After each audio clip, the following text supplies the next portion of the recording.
നമസ്കാരം, എല്ലാവർക്കും PSC ടോപ്പറിലേക്ക് സ്വാഗതം.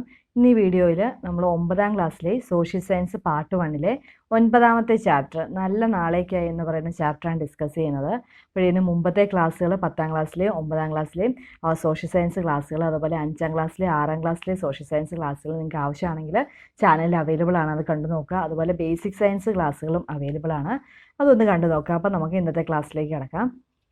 1993 മാർച്ച് 26-ന് ന്യൂയോർക്ക് ടൈംസ് പ്രസിദ്ധീകരിച്ച ഒരു ചിത്രം ഇവിടെ തന്നിട്ടുണ്ട്. അതായത് ഒരു ഫേമസ് ആയിട്ടുള്ള ചിത്രമാണ്, നമ്മളൊക്കെ കണ്ടിട്ടുള്ളതാണ്. അതായത് ആഫ്രിക്കൻ രാജ്യമായ സുഡാൻ്റെ തെക്കൻ പ്രദേശത്ത് പട്ടിണി മൂലം വിശന്നു വലഞ്ഞ ഒരു കുട്ടിയും ആ കുട്ടിയെ ഭക്ഷണമാക്കാൻ കാത്തു നിൽക്കുന്ന കഴുകനുമാണ് ഈ ചിത്രത്തിലുള്ളത്. ആ ചിത്രം പകർത്തിയത് ആരാണെന്ന് ജസ്റ്റ് പഠിച്ചു വയ്ക്കുക. കെവിൻ കാർട്ടറാണ്. ആരാണ്? കെവിൻ കാർട്ടറാണ് ഈ പറയുന്ന സുഡാനിലെ ഈ ദാരിദ്ര്യത്തിൻ്റെ ഒരു ചിത്രമായി ഈ ഒരു ചിത്രം പകർത്തിയിരിക്കുന്നത് കെവിൻ കാർട്ടറാണെന്ന് ഒന്ന് ഓർത്തു വയ്ക്കുക. ഇനി സാമൂഹിക പ്രശ്നങ്ങളും അവയുടെ പരിഹാരങ്ങളുമാണ് ഇവിടെ നോക്കുന്നത്. അതായത് സമൂഹത്തിലെ എല്ലാവരെയും നേരിട്ടോ അല്ലാതെയോ ബാധിക്കുന്ന പ്രശ്നങ്ങളെയാണ് സാമൂഹിക പ്രശ്നമായിട്ട് കണക്കാക്കുന്നത്. സമൂഹത്തിലെ എല്ലാവരെയും നേരിട്ടോ അല്ലാതെയോ ബാധിക്കുന്ന പ്രശ്നങ്ങളെ എന്തു പറയുന്നു? സാമൂഹിക പ്രശ്നമായിട്ട് കണക്കാക്കുന്നു.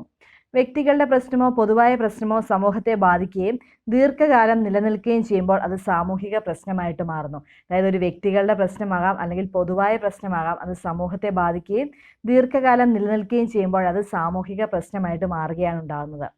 സാമൂഹിക പ്രശ്നത്തെ കൂടുതൽ വ്യക്തമായിട്ട് മനസ്സിലാക്കാൻ ചില സാമൂഹിക ശാസ്ത്രജ്ഞരുടെ നിർവചനങ്ങൾ നമുക്ക് നോക്കാം.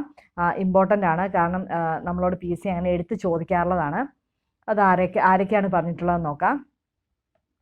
റോബർട്ട് മെർട്ടനും അതുപോലെ റോബർട്ട് നിസ്ബെറ്റും പറഞ്ഞിട്ടുള്ള കാര്യമാണ്, സാമൂഹിക ക്രമത്തിൽ ഒഴിച്ചുകൂടാനാവാത്തതെന്ന് പൊതുവിൽ അംഗീകരിക്കപ്പെടുന്ന പെരുമാറ്റ രീതികളും സാമൂഹിക നിയമങ്ങളുടെയും ലംഘനമാണ് സാമൂഹിക പ്രശ്നം. റോബർട്ട് മെർട്ടനും അതുപോലെ റോബർട്ട് നിസ്ബെറ്റും കൂടെ പറഞ്ഞിട്ടുള്ള കാര്യമാണ്, സാമൂഹിക ക്രമത്തിൽ ഒഴിച്ചുകൂടാനാവാത്തതെന്ന് പൊതുവിൽ അംഗീകരിക്കപ്പെടുന്ന പെരുമാറ്റ രീതികളുടെയും അതുപോലെ തന്നെ സാമൂഹിക നിയമങ്ങളുടെയും ലംഘനത്തിനാണ് സാമൂഹിക പ്രശ്നം എന്ന് പറയുന്നത്. അതായത് ഈ പറയുന്ന പെരുമാറ്റ രീതികളുടെയൊക്കെ ലംഘനമാണ് സാമൂഹിക പ്രശ്നം എന്ന് സിമ്പിളായിട്ടൊന്ന് ഓർത്തു വയ്ക്കുക. ഇനി നോക്കാം, ലെൻബെർഗ് എന്ന് പറയുന്ന വ്യക്തി എന്താണ് പറഞ്ഞിട്ടുള്ളത് നോക്കാം. സമൂഹത്തിലെ സഹിഷ്ണുതാപരമായ നിലനിൽപ്പ് ഇല്ലാതാക്കുന്ന തരത്തിലുള്ള വ്യക്തികളുടെ സ്വഭാവ വ്യതിചലനത്തെയാണ് സാമൂഹിക പ്രശ്നമായിട്ട് കണക്കാക്കുന്നത്. വ്യക്തികളുടെ സ്വഭാവ വ്യതിചലനത്തെയാണ് സാമൂഹിക പ്രശ്നമായിട്ട് കണക്കാക്കുന്നത് എന്ന് പറഞ്ഞതാരാണ്? ലെൻബെർഗ് ആണ്. പേരോർത്തു വെക്കണം, ലെൻബെർഗ് ആണ്.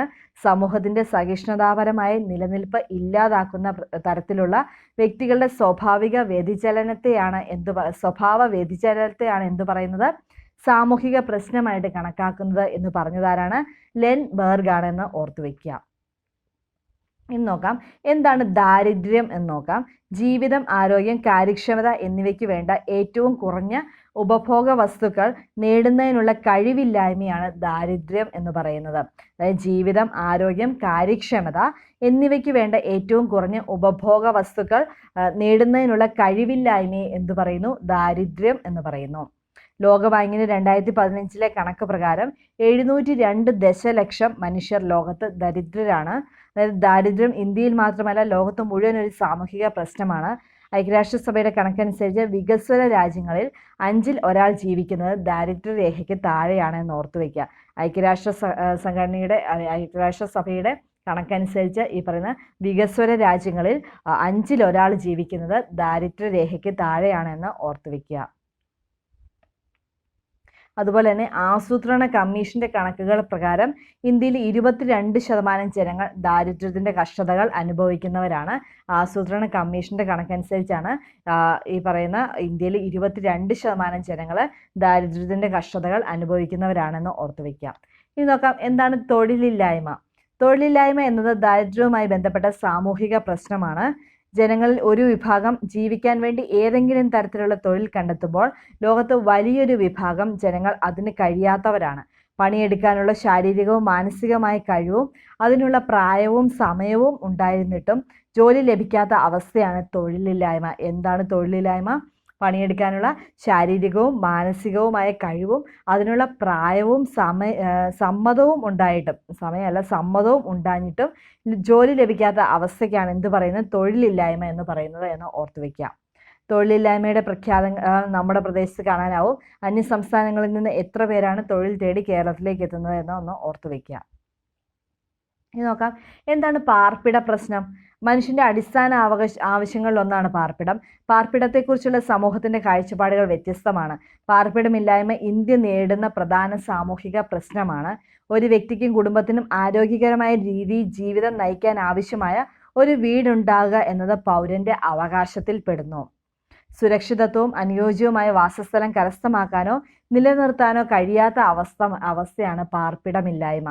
ഇതൊക്കെ നമുക്ക് അറിയാവുന്ന കാര്യമാണ്, അതുകൊണ്ടാണ് പെട്ടെന്ന് പറഞ്ഞു പോകുന്നത്. അതൊക്കെ ജസ്റ്റ് ഒന്ന് നമ്മൾ റീകളക്ട് ചെയ്ത് വെച്ചാൽ മതി. പാർപ്പിടമില്ലായ്മ എന്താണ്? സുരക്ഷിതത്വവും അനുയോജ്യവുമായ വാസസ്ഥലം കരസ്ഥമാക്കാനോ നിലനിർത്താനോ കഴിയാത്ത അവസ്ഥയാണ് പാർപ്പിടമില്ലായ്മ എന്ന് പറയുന്നത്. അടുത്ത് നോക്കാം, വൃദ്ധജനങ്ങളുടെ അനാഥത്വം. നമ്മുടെ നാട്ടിൽ അനാഥരായ വൃദ്ധജനങ്ങളുടെ എണ്ണം കൂടി വരികയാണ്. അണുകുടുംബങ്ങളുടെ വർധനവും മെച്ചപ്പെട്ട സൗകര്യങ്ങൾ തേടി നഗരങ്ങളിലേക്കുള്ള താമസം മാറലും കാരണം വൃദ്ധജനങ്ങൾക്ക് മുമ്പ് ലഭിച്ചിരുന്ന പരിചരണമോ പരിഗണനയോ ലഭിക്കാതെ വരുന്നു. ഇത് അവരുടെ അനാഥത്വത്തിന് കാരണമാകുന്നു. സ്നേഹമില്ലായ്മ, അംഗീകാരമില്ലായ്മ, ഒറ്റപ്പെടൽ, അനിശ്ചിതത്വ ബോധം, സാമ്പത്തിക പ്രതിസന്ധി, അതുപോലെ ആരോഗ്യ പ്രശ്നങ്ങൾ, മാനസിക പിരിമുറുക്കം തുടങ്ങിയ പ്രശ്നങ്ങൾ നേരിടുന്നവരാണ് വൃദ്ധർ.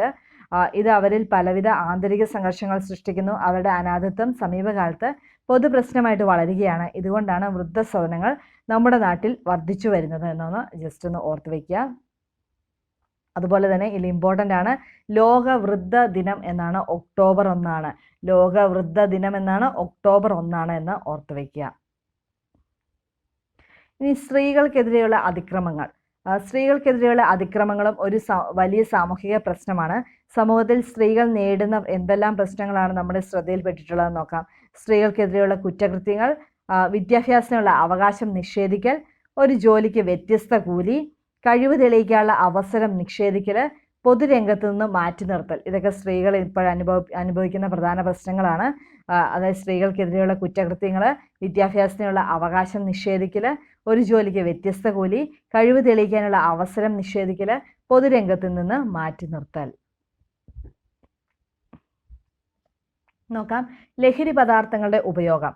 ലഹരി പദാർത്ഥങ്ങളുടെ ഉപയോഗം സമൂഹത്തിൽ വർദ്ധിച്ചു വരികയാണ്. പുകയില, മദ്യം, മയക്കുമരുന്ന് തുടങ്ങിയ ലഹരി പദാർത്ഥങ്ങൾ ആദ്യമൊക്കെ നിയന്ത്രിച്ച് ഉപയോഗിക്കാമെന്ന് കരുതുന്നവർ വൈകാതെ അതിന് കീഴടങ്ങുന്നു. ക്രമേണ ലഹരിയുടെ അടിമകളായിത്തീരുന്നു. വ്യക്തികളിലെ ആരോഗ്യ പ്രശ്നങ്ങൾ ഉണ്ടാക്കുന്നതിനോടൊപ്പം കുടുംബ ശൈഥില്യത്തിനും അതുപോലെ സാമൂഹികമായ ഒറ്റപ്പെടലിനും ലഹരിയുടെ ഉപയോഗം കാരണമാകുന്നു. ലഹരി പദാർത്ഥങ്ങളോടുള്ള അഭിനിവേശം ഒരു രോഗമാണ് എന്ന് പറഞ്ഞിട്ടുണ്ട്.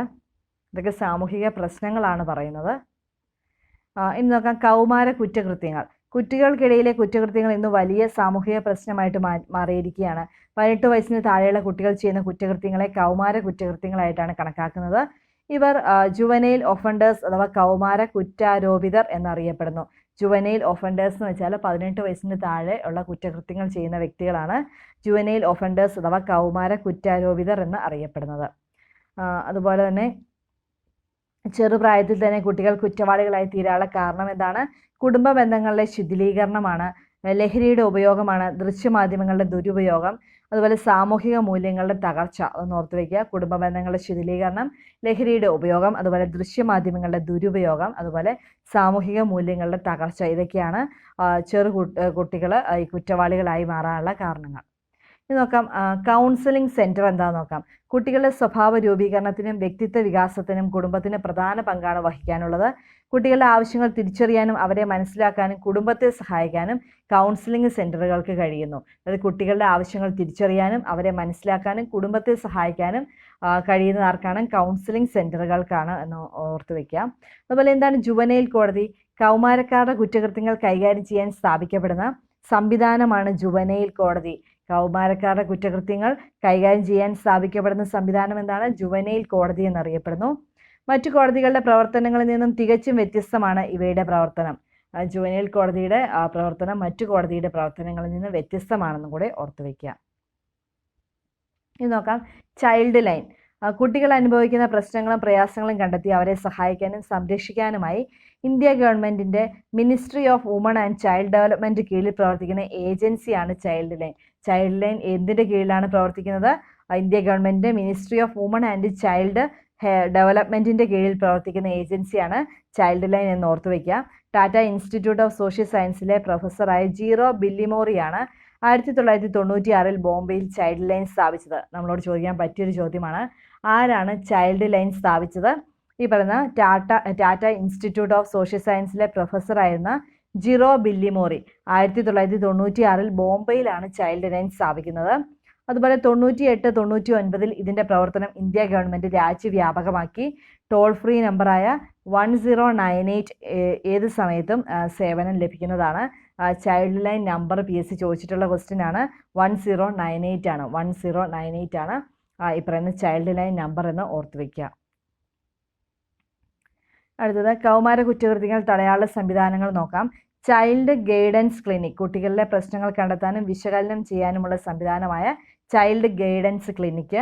അതുപോലെ കൗൺസിലിംഗ് സെൻറ്റർ, കുട്ടികളുടെ പെരുമാറ്റവുമായി ബന്ധപ്പെട്ട അതായത് ബിഹേവിയറൽ പ്രശ്നങ്ങൾ പരിഹാരം കാണാനുള്ള കേന്ദ്രമായ counselling centre. Child guidance clinic, അതുപോലെ കൗൺസിലിംഗ് സെൻറ്റർ, ഇതൊക്കെ കുറ്റകൃത്യങ്ങൾ തടയാനുള്ള സംവിധാനങ്ങളാണെന്ന് ഒന്ന് ഓർത്ത് വയ്ക്കുക. അതായത് ഈ ചാപ്റ്ററിൽ നിന്ന് പോലും ഇത്രയും തിയററ്റിക്കലായിട്ട് പറയുന്ന ഈ ഒരു ചാപ്റ്ററിൽ നിന്ന് പോലും PSC ചോദ്യങ്ങൾ ചോദിച്ചിട്ടുണ്ട്. ചൈൽഡ് ലൈൻ നമ്പറൊക്കെ ചോദിച്ചിട്ടുണ്ട്. അതുകൊണ്ട് ചാപ്റ്റർ നിങ്ങൾ മൊത്തം ഒന്ന് ജസ്റ്റ് ആണെങ്കിൽ ഒന്ന് വായിച്ചെങ്കിലും ഒന്ന് പോകുക കേട്ടോ. അടുത്ത് സൈബർ കുറ്റകൃത്യങ്ങൾ നോക്കാം. വിവരസാങ്കേതിക രംഗത്ത് ഇന്ന് വലിയ മാറ്റങ്ങൾ വന്നുകൊണ്ടിരിക്കുന്നു. അറിവിൻ്റെ ഏതറ്റം വരെ പോകാനും നിമിഷങ്ങൾ മതി. നമുക്കറിയാം, ഇൻ്റർനെറ്റ് സൗകര്യം നേരിട്ടോ അല്ലാതെയോ ഉപയോഗപ്പെടുത്താത്തവർ ഇന്ന് വിരളമാണ്. കമ്പ്യൂട്ടർ, മൊബൈൽ ഫോൺ, ടാബുകൾ, TV തുടങ്ങിയ ഇലക്ട്രോണിക് മാധ്യമങ്ങളാണ് വിവരശേഖരണത്തിന് വിനോദത്തിനുമായിട്ട് ഉപയോഗപ്പെടുത്തുന്നത്. പൊതുജനങ്ങളിൽ ചിലർ വിവരസാങ്കേതിക വിദ്യ ദുരുപയോഗം ചെയ്യാറുണ്ട്. വിവരസാങ്കേതിക വിദ്യ ഉപയോഗപ്പെടുത്തിയുള്ള കുറ്റകൃത്യങ്ങളുടെ എണ്ണം വർദ്ധിച്ചു വരികയാണ്. സോഷ്യൽ മീഡിയ വ്യക്തികളുടെ സാമൂഹിക ജീവിതത്തിലും സ്വകാര്യ ജീവിതത്തിലും നിരവധി പ്രശ്നങ്ങൾക്ക് കാരണമായി തീരുന്നുണ്ട്. വിവരസാങ്കേതിക വിദ്യ ഉപയോഗപ്പെടുത്തിയുള്ള കുറ്റകൃത്യങ്ങൾ കൈകാര്യം ചെയ്യാൻ പ്രത്യേക സംവിധാനമായിട്ട് പ്രവർത്തിക്കുന്ന ഏതാണ്? സൈബർ സെല്ലാണ്. എന്താണ് സൈബർ സെല്ല്? വിവരസാങ്കേതിക വിദ്യ ഉപയോഗപ്പെടുത്തിയിട്ടുള്ള കുറ്റകൃത്യങ്ങൾ കൈകാര്യം ചെയ്യാൻ വേണ്ടി പ്രത്യേക സംവിധാനമായിട്ട് പ്രവർത്തിക്കുന്നതാണ് സൈബർ സെല്ലെന്ന് ഓർത്തു വയ്ക്കുക.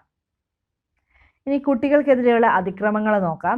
നാടിൻ്റെ സമ്പത്താണ് കുട്ടികൾ. അവർക്ക് ഭക്ഷണം, വിദ്യാഭ്യാസം, പരിഗണന, സ്നേഹം തുടങ്ങിയ ലഭ്യമാക്കേണ്ടത് സമൂഹത്തിൻ്റെ ഉത്തരവാദിത്തമാണ്. ഈ ഉത്തരവാദിത്തത്തിൽ നിന്നുള്ള പിന്നോട്ടുപോക്ക് സമൂഹത്തിൻ്റെയും രാഷ്ട്രത്തിൻ്റെയും ഭാവിക്ക് ദോഷകരമാണ്. കുട്ടികൾക്കെതിരെ നിരവധി അതിക്രമങ്ങൾ ലോകത്തിൻ്റെ വിവിധ ഭാഗങ്ങളിൽ നടക്കുന്നു. അവയേതാന്ന് നോക്കാം. അതായത് കുട്ടികൾക്കെതിരെ ഉണ്ടാകുന്ന അതിക്രമങ്ങൾ മൂലം നമുക്കറിയാം, കുട്ടികൾക്കെതിരെ പല അതിക്രമങ്ങൾ നടക്കുന്നുണ്ട്. ബാലവേല, ചൂഷണം, അതായത് കുട്ടികൾക്കെതിരെ നടക്കുന്ന അതിക്രമങ്ങളാണ്. അതുപോലെ തന്നെ ഈ ചാപ്റ്ററിൻ്റെ ഒരു കൺക്ലൂഷനായിട്ട് വരികയാണെങ്കിൽ സാമൂഹിക പ്രശ്നങ്ങൾ പലതും പരസ്പരം ബന്ധപ്പെട്ട് കിടക്കുന്നു. അതുപോലെ സാമൂഹിക പ്രശ്നങ്ങൾ ഉണ്ടാക്കുന്ന പ്രത്യാഘാതങ്ങൾക്ക് പൊതു സ്വഭാവങ്ങളുണ്ട്. കാലത്തിനനുസരിച്ച് സാമൂഹിക പ്രശ്നങ്ങൾക്ക് മാറ്റം സംഭവിക്കാറുണ്ട്.